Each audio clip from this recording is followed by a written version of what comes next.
We are expecting a lot from the year 3 edge rusher, but he has joined a camp really working on his craft and doing some big things. We're going to be talking about him, and we're going to be talking about the 2025 Eagles because Nick Sirianni has never coached a team coming off of a Super Bowl win. And I think it's a totally different beast in a season when you really think about it.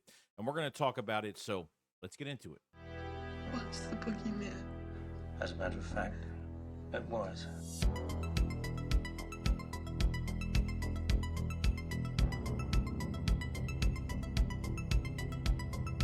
We're here to talk about Nolan Smith because we just have a lot of expectations of him going into year 3 in 2025. Okay, coming off a 6.5 sack season. Okay, 21 solo tackles, a forced fumble, 10.5 sacks for the entire year, including the playoffs. I think the only Eagle that had in history that's had multiple sacks in the playoffs, which is absolutely amazing. And it seems like Nolan Smith is really living up to that first round talent that Fangio has done some pretty good work with him.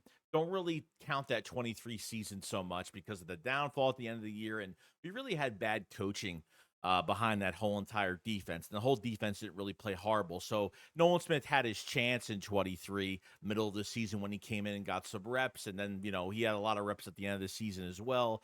But that was a different scheme. Under Vic Fangio's scheme, especially as an edge rusher, I think he's put him into really big, successful situations. And Nolan Smith joined a camp this offseason program, okay, called the Sack Summit. Now, I don't know if this is a camp for edge rushers only or DTs and edge rushers, but Nolan Smith has been working on his craft this offseason, getting better. He's not worried about contracts. He's not worried about anything. There's a lot of expectation, a lot of pressure on him this year because I think he will be a double-digit sack guy. Now, he is questionable right now because he has the tricep injury, the tricep tear. Seems to be going okay. We don't really know what his timetable is for coming back, whether into camp. I'm hoping he doesn't miss a lot of time because we really need him to step up this year. Remember, you don't have Josh Sweat. Milt Williams is gone from the DT position now. So you let some guys walk in the free agency after a Super Bowl. You let those guys get paid. And now the youth movement is starting to grow. And this is how you build a dynasty. This is how you build a youth movement in Philadelphia. I think Nolan Smith is one of the top players on this defense. If you talk about the best player on the defensive line, it's definitely Jalen Carter. I think second to that, it's going to be Nolan Smith. And like I said, double-digit sack season this year, and really needs to show up. Okay. The last thing we really want is him to miss a lot of time in the offseason, and then he has to kind of go through his growing pains this year in the regular season where you have to wait till he kind of gets to where he's supposed to be at when missing preseason games and missing all those in-game timely reps that are very important because you really need to get those. I think some of the defensive linemen, especially edge rushers, will get a lot of time in the preseason games. And, joint practice is going to be a big one for the Eagles when they face the Browns at the NovaCare complex. And I think that's going to be really good. Even Brian Baldy was kind of watching the practice a little bit and was like, Nolan Smith looks really fast. And to me, he looked really fast. Yeah, I understand he's got no pads on. I absolutely get it. But, he looks a lot quicker, more in shape, and should be ready to go. I feel like realistically, when it comes to the edge rushers, it really is him. It's all on Nolan Smith's shoulders. Jalix Hunt is going to be another one that pops right in and really didn't get snaps to the end of the year. Remember, he had that little minor surgery in the offseason. He played special teams when he came back, and then Fangio started to put him in the rotation late in the season. And it took him a while to get to where he was supposed to be. Once he hit the playoffs, once Nolan Smith and Jalix Hunt hit the playoffs, they were unstoppable. They were a force to be reckoned with. They were disruptive in the backfield. They were doing great things. I know you got Joshua Uche. I know you got Azeez Ojulari. So you got some guys there. And I think Uche's going to be a good player. I think if Azeez Ojulari can stay healthy, I think he could be a double-digit sack guy. I think there's a lot of potential with this edge rushing position, and I think we really need to look forward to it. Not only does Vic Fangio get praise, we're obviously putting these players in the right positions to win football games, and this scheme has obviously worked for some of the players that haven't worked under other DCs. I think Clint Hurt, the defensive line coach, is another guy that has really, helped this defensive line tremendously, and got a good relationship with a lot of the guys here, especially the young guys that have come in. I think he's been a a huge part of their production. I understand that a lot of people don't care about assistant coaches to the defensive coordinator, but those guys are as important as defensive coordinator really doing good work with them and putting them in the right situations. You don't look at Nolan Smith as a greedy player, a toxic player, a cocky player, a conceited player. I think he's just full of confidence. He's not worried about a contract. He's not really worried about anything. Okay. This is his third year now. So there's a lot on the line because Jalen Carter needs to get paid. Nolan Smith, we don't know the future of what's going to happen here because this is where Howie Roseman can pick and choose. He's got the options to do whatever he wants. And we know that edge rushers are getting paid a lot of money, 30 plus, 40 plus million dollars. And we'll worry about that when the time comes. But it's just something in mind. This is the third year. This is the year where at the end of the year, he should be able to get a contract before his fourth year. This way you kind of lock that down. And remember, he's got the fifth-year option because he is a first-round pick. So Howie Roseman likes to use those loopholes with those fifth-year options to kind of keep players here another year. I don't know how much it's going to cost for a fifth-year option, but really, Nolan Smith needs to prove, really needs to do a good job in 24 to really earn what he's going to earn. Okay, he needs to have, in 25, he needs to have a big year this year.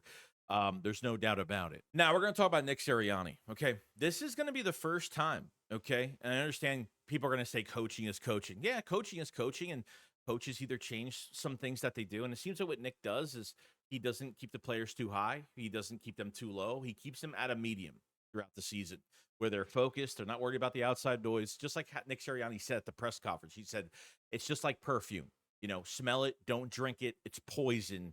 It makes a lot of sense. You can listen to things that are happening, use it as motivation, put your head down, go to work. That's what matters.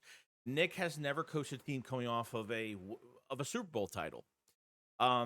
Because you are now the hunted of the season. This is the year where it always happens every year where the Eagles should have won against a team. They should have won against a bad team. A bad team beats you or something happens. The Eagles don't play up to where they're supposed to be.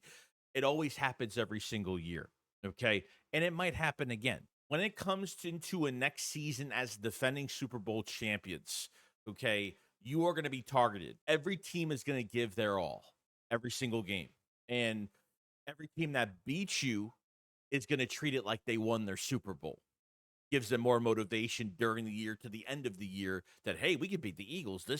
We could make it to the top when the Eagles don't play up to where they're supposed to be. I don't think Nick has to change too much when it comes to the coaching and how he does things, because I think he only has to coach the same thing he has been coaching, whether it's just to not look too far ahead and don't look behind you. And this is why you let free agents walk into free agency. That's why you let players that need to get paid to walk into free agency, because they are fat cats. They need to get paid.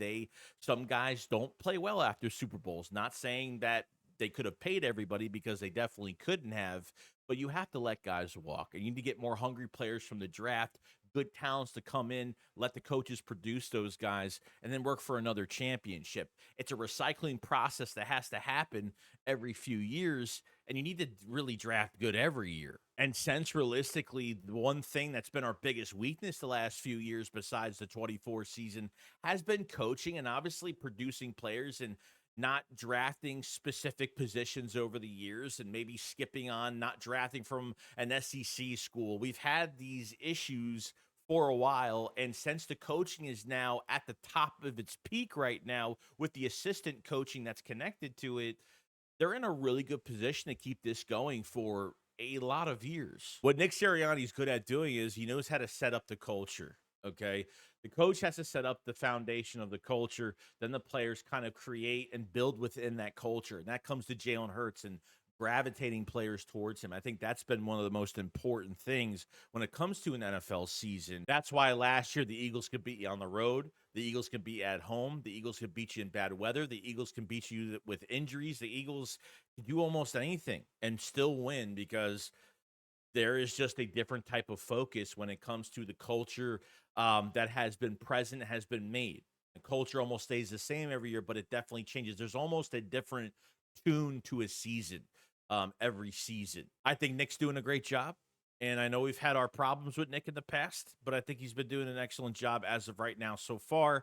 And I am expecting him to continue that with the culture in Philadelphia and how he's represented this team in general. Well, other than that, guys, that's pretty much it. We talked about, obviously, the edge rushing position, Nolan Smith going to an edge rushing camp, working his craft, working his tail off. And we're excited for that entire group as a whole because there's some newcomers and there's some second-year players to third-year players now that are getting bigger opportunities since free agents have gone off. And this is where you're at. And we're expecting great things. I want to know from you guys in the comment section as well, what's the difference of just coming off a Super Bowl loss than really coming off a Super Bowl win as now the defending Super Bowl champions going to the season? How does the Eagles need to set up this culture? How does this team need to act this entire year to really contain the level of play that they can carry from last year to this year, where things will have to change? Nothing can really stay the same. Make sure you subscribe to the channel for more Eagles news every single day, and make sure you hit the like button because it helps out tremendously. We have training camp soon. We'll be covering every single day of that as well, like crazy. Stay tuned for it all. We'll be there soon. Stay patient, and I will see you guys on the next one. Shakes about, follows out. Peace out, guys. Peace.